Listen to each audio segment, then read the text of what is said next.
Medical కాలేజీల ప్రైవేటీకరణను నిరసిస్తూ YSR party ఆధ్వర్యంలో శుక్రవారం మార్కాపురం మెడికల్ కాలేజీ వద్ద విద్యార్థి యువజన విభాగం ఆధ్వర్యంలో చేపడుతున్న చలో మెడికల్ కాలేజీల కార్యక్రమాన్ని విజయవంతం చేయాలని వైఎస్ఆర్ పార్టీ మాజీ publicity wing general secretary Daka Rajiv Reddy కోరారు. స్థానిక వైఎస్ఆర్ పార్టీ కార్యాలయంలో మీడియాతో మాట్లాడారు. అందరికీ నమస్కారం. నేను మీ రాజీవ్ రెడ్డి, వైఎస్ఆర్ కాంగ్రెస్ పార్టీ, ప్రకాశం జిల్లా. ఈరోజు మరి ముఖ్యంగా మాట్లాడదాం అనుకుంది ఏంటంటే, మన ఆంధ్ర రాష్ట్రంలో ఉన్నటువంటి వైఎస్ జగన్మోహన్ రెడ్డి గారు ఏదైతే గత ప్రభుత్వంలో తీసుకొచ్చి కొత్త సంస్కరణలు తీసుకొచ్చి మెడికల్ కాలేజీలు ఏవైతే 17 మెడికల్ కాలేజీలకి శంకుస్థాపన చేసి వాటిలో 5 ప్రారంభించి వాటిలో ఆల్రెడీ అడ్మిషన్స్ జరిగే విధంగా చేసినటువంటి జగన్మోహన్ రెడ్డి గారిపై ఏదో విధంగా బురద చల్లాలి, ఆ బురద చల్లి జగన్మోహన్ రెడ్డి గారిపై ఏదో వ్యతిరేకత తేవాలనే ఒక సంకల్పంతో, దృఢ సంకల్పంతో పనిచేస్తున్నటువంటి టీడీపీ నాయకులు ఎవరైతే ఉన్నారో, నాకు తెలిసి వంగలపూడి అనిత గారు, ఈదరి సవిత గారు, నేను చూస్తూ ఉన్నాను గత వారం రోజుల నుంచి జరుగుతూ ఉన్న పరిణామాన్ని. కానీ పులివెందుల మెడికల్ కాలేజీని కట్టి ఒక్క జగన్మోహన్ రెడ్డి గారు దాన్ని ఎంత సుందరంగా అంగరంగ వైభవంగా తీర్చిదిద్ది దాంట్లో అడ్మిషన్స్ తెస్తే, ఆ కాలేజీలో వచ్చినటువంటి అడ్మిషన్స్ ని మాకు వద్దు అని ఒక లెటర్ ద్వారా వెనక్కి పంపించినటువంటి ఈ కూటమి ప్రభుత్వం, ఈ చంద్రబాబు నాయుడు గారు, మీరు చేస్తున్నటువంటి నీచ నికృష్టమైన రాజకీయాలు చూస్తుంటే సామాన్య మానవుడు, సగటు సామాన్య వ్యక్తి కూడా ముక్కును వేలేసుకొని ఆశ్చర్యపోతున్నారు. మరి ముఖ్యంగా ఈరోజు మనం మాట్లాడాలనుకుంటే, పిపిపి అనే ప్రైవేటీకరణ పద్ధతిని తీసుకొచ్చినటువంటి ఈ చంద్రబాబు నాయుడు గారు ఈ మెడికల్ కాలేజీలన్నింటినీ ప్రైవేటీకరణ చేయాలనే ఒక ఉద్దేశంతో, దురుద్దేశంతో చిలకొట్లు కొట్టుకోవడానికి అలవాటు పడినటువంటి ఈ కూటమి ప్రభుత్వ వ్యక్తులు అందరూ కలిసి మూకుమ్మడిగా ఈ మెడికల్ కాలేజీలను ప్రైవేటీకరణ చేయాలని ఒక తీర్మానాన్ని తీసుకొచ్చిన పద్ధతి. ఈరోజు నేను ఒకటే అడుగుతున్నాను, ఈ కూటమి ప్రభుత్వం, వైఎస్ఆర్ కాంగ్రెస్ పార్టీ అడుగుతుంది. రాష్ట్రంలో ఏ దేశంలో ఎక్కడున్నా సరే, ఏ రాష్ట్రం అయినా సరే మెడికల్ కాలేజీలు కావాలి, మాకు మెడికల్ కాలేజీలు వస్తే బాగుంటుంది అని ఆలోచించే పద్ధతిలో ఉన్నటువంటి రాష్ట్రాలన్నింటినీ మనం గమనించి ఉన్నాము. మరి ఆంధ్ర రాష్ట్రం చూసుకున్న పాపం ఏంటో తెలియదు, కానీ మనకు వచ్చిన మెడికల్ కాలేజీలను కట్టి వాటిని అడ్మిషన్స్ వరకు తీసుకెళ్ళినటువంటి ఘనత మన మాజీ ముఖ్యమంత్రి వర్యులు శ్రీ వైఎస్ జగన్మోహన్ రెడ్డి గారికి దక్కుతుందని తెలియజేస్తూ, కానీ మెడికల్ కాలేజీలన్నింటినీ ప్రైవేటీకరణ చేయాలని ఒక యుద్ధ ప్రాతిపదికన శరవేగంగా కాంట్రాక్టులు పిలుస్తున్నటువంటి ఈ కూటమి ప్రభుత్వ పాలనను నిరసిస్తూ ఒక పెద్ద కుట్ర జరుగుతుందని ఆరోపిస్తుంది వైఎస్ఆర్ కాంగ్రెస్ పార్టీ. ఎందుకంటే నేను ముక్కుసూటిగా ఈ కూటమి ప్రభుత్వ పెద్దలందరినీ అడగదలుచుకున్నాను, ఏమయ్యా, కూటమి ప్రభుత్వంలో ఉన్నటువంటి వారు ఎవరైనా ఆలోచించవచ్చు. పేద విద్యార్థులకు వైద్యం అందుతుంది, పేద ప్రజలకు వైద్యం అందుతుంది, అదేవిధంగా పేద విద్యార్థులకు విద్య అందుతుంది. మీరు గమనిస్తున్నారో లేదో, గతంలో యోగాంధ్ర అని చెప్పి 3,350 కోట్లు ఖర్చు చేసినటువంటి కూటమి ప్రభుత్వం, దానివల్ల మీకు ఏమి లబ్ధి చేకూరింది, ఏమి ఒరిగిందని ప్రశ్నిస్తుంది వైఎస్ఆర్ కాంగ్రెస్ పార్టీ. ఇంకా మీ పచ్చపత్రిక ఉంది కదా, ఈనాడు రామోజీరావు గారు చనిపోతే స్టేజీ ఫంక్షన్ చేస్తారు 100 కోట్లు ఖర్చు పెట్టి. అక్కడ హారతలు, ఇక్కడ హారతలు అని ఏవేవో హారతలు అని చెప్పి మళ్ళీ ఖర్చు పెడతారు. ఇవన్నీ కలిపితే 500 కోట్లు అవుతుంది కదా.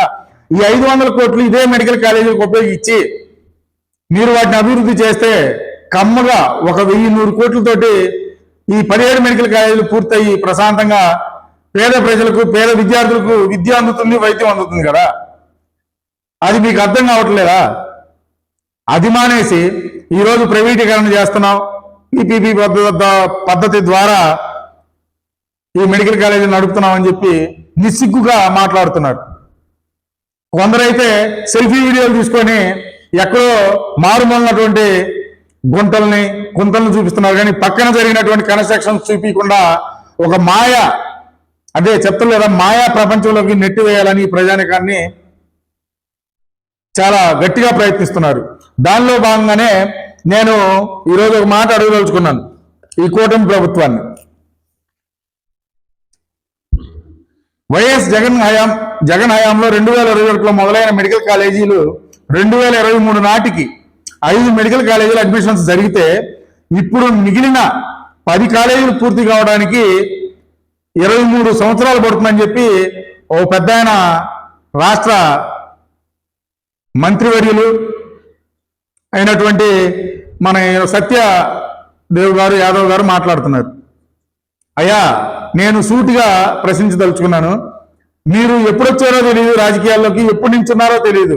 పూర్తిగా ప్రతిరోజు నిత్యం ప్రజలకు అందుబాటులో ఉన్నటువంటి కేతిరెడ్డి వెంకటరామరెడ్డి గారు అయితే ఓడిపోయి మీరు గెలిచారని చెప్తే, ఈ కూటమి ప్రభుత్వంలో తొలిసారిగా గెలిచినటువంటి వారికి మంత్రి పదవులు ఇచ్చి చంద్రబాబు నాయుడు గారు అతి పెద్ద తప్పు చేశారని వైఎస్ఆర్ కాంగ్రెస్ పార్టీ భావిస్తుంది.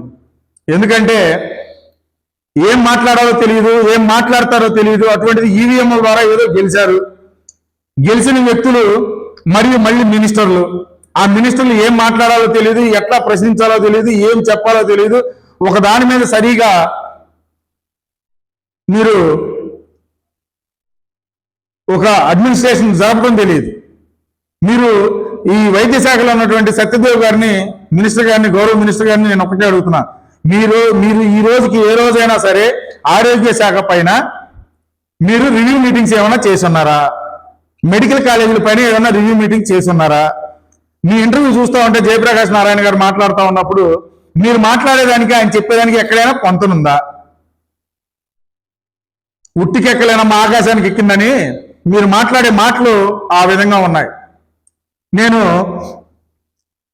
ఈ చంద్రబాబు నాయుడు గారు అయితే చెప్పనవసరం లేదు. సూటిగా నేను చంద్రబాబు నాయుడు గారిని, పెద్దల గౌరవనీయులు, ముఖ్యమంత్రి వర్యులు, ఆంధ్ర రాష్ట్రాన్ని 40 సంవత్సరాలుగా పాలిస్తున్నటువంటి, 4 సార్లు సీఎం అయినటువంటి మా గౌరవ చంద్రబాబు నాయుడు గారిని ఒకటే మాట అడుగుదలుచుకున్నాను. అయ్యా, మీరు విద్యా వైద్యాన్ని వ్యాపారం చేయదలుచుకుని ఉన్నారా? లేదు. ఒకటైతే నిజంగా చెప్తున్నాను సోదరులారా, గుర్తుపెట్టుకోండి. వైఎస్ఆర్ కాంగ్రెస్ పార్టీ తరఫున చెప్తున్నాను. ఆ రోజు జగన్మోహన్ రెడ్డి గారు ఎలక్షన్ టైంలో ఒకటే మాట్లాడారు, ఇది పేదలకు పెత్తందారులకు జరుగుతున్న యుద్ధం అని. అది నిజమైందని ఈరోజు తేటతెల్లం అవుతుంది. చంద్రబాబు నాయుడు గారు ముఖ్యమంత్రి అయినప్పటి నుండి ఎన్నిసార్లు ముఖ్యమంత్రి అయినా సరే అతను పెత్తందారుల వైపు, ఆధిపత్యపు వర్గాల వైపు, క్యాపిటలిస్టుల వైపు ఉంటారు. అది నిజమా కాదా? అవునా కాదా? నేను సూటిగా ప్రశ్నిస్తున్నాను. విద్యా వైద్యం అనేది the primary requirements of any as to do governments. మీకు అర్థమైందో లేదో, విద్యా వైద్యం అనేది వ్యాపారం ఎలా చేస్తారు? అవి ప్రజలకు ప్రాథమిక అవసరం కాదా? మీకు తెలియదా అని వైఎస్ఆర్ కాంగ్రెస్ పార్టీ ప్రశ్నిస్తూ, యోగా ఈవెంట్లో ఖర్చు పెట్టిన 3,500-350 కోట్ల పెడితే అక్కడ మీకు వచ్చిన లబ్ధి ఏందో ఒకసారి చెప్పాలి. యోగాంధ్ర అని అక్కడికి వచ్చిన వ్యక్తులు ఎవరు యోగా చేసేటోళ్ళు అయితే నాకైతే కనపడలా. మాకైతే భూమి మీద లేని వారికి కూడా యోగాంధ్ర పాల్గొన్నందుకు మీకు సర్టిఫికెట్లు వచ్చినాయని చెప్పి కూడా కొంతమందికి పంపించారు. అవి మన దగ్గర కూడా ఉన్నాయి. రామోజీరావు గారు చనిపోతేనేమో ఆయనకి స్టేజీ మీటింగ్స్ పెట్టి గవర్నమెంట్ ద్వారా ఖర్చు చేస్తారు. ఇటువంటి అనవసర ఖర్చులన్నీ మానుకొని మెడికల్ కాలేజీలు అభివృద్ధి చేసి మెడికల్ కాలేజీని గవర్నమెంటే నడిపే విధంగా చర్యలు చేపట్టవచ్చు కదా అని ప్రశ్నిస్తూ నేను ఒకటే మాట్లాడదలుచుకున్నాను ఈ ప్రభుత్వాన్ని. అయ్యా, మీరు చేస్తున్నటువంటి ఒక్క కార్యక్రమం కూడా నిన్న అనంతపురంలోనే ఎక్కడో పెట్టారు, సూపర్ 6 సూపర్ హిట్ అని. మీరు ఏ ప్రోగ్రాం చేసినా సూపర్ హిట్ అని పెట్టుకుంటున్నారు తప్పితే మీరు ఇచ్చిన సూపర్ 6 హామీల్లో ఏ ఒక్క పథకమైనా సక్రమంగా ప్రజలకు అందుతుందా? మీరు ఎన్ని పథకాలు అమలు చేశారు? ఈ రోజు ఒక పక్క చూస్తే రైతన్న యూరియా కోసం రోడ్ల పైకి ఎక్కి ఉన్నాడు. రైతన్న యూరియా బస్తాల కోసం నానా ఇబ్బందులు పడుతున్నాడు.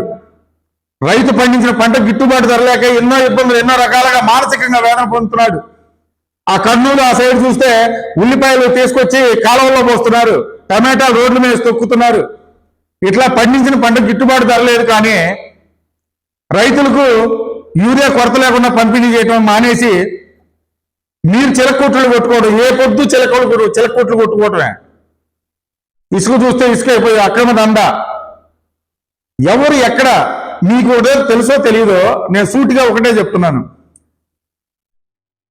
ఈ చంద్రబాబు నాయుడు గారి కూటమి ప్రభుత్వంలో ఉన్నటువంటి మినిస్టర్లు కూడా వైఎస్ఆర్ కాంగ్రెస్ పార్టీ చేసేటటువంటి ఆరోపణలపై స్పందించడానికి ఎవరు మీడియా ముందులకు రావట్లేదు. ఎందుకో తెలుసా?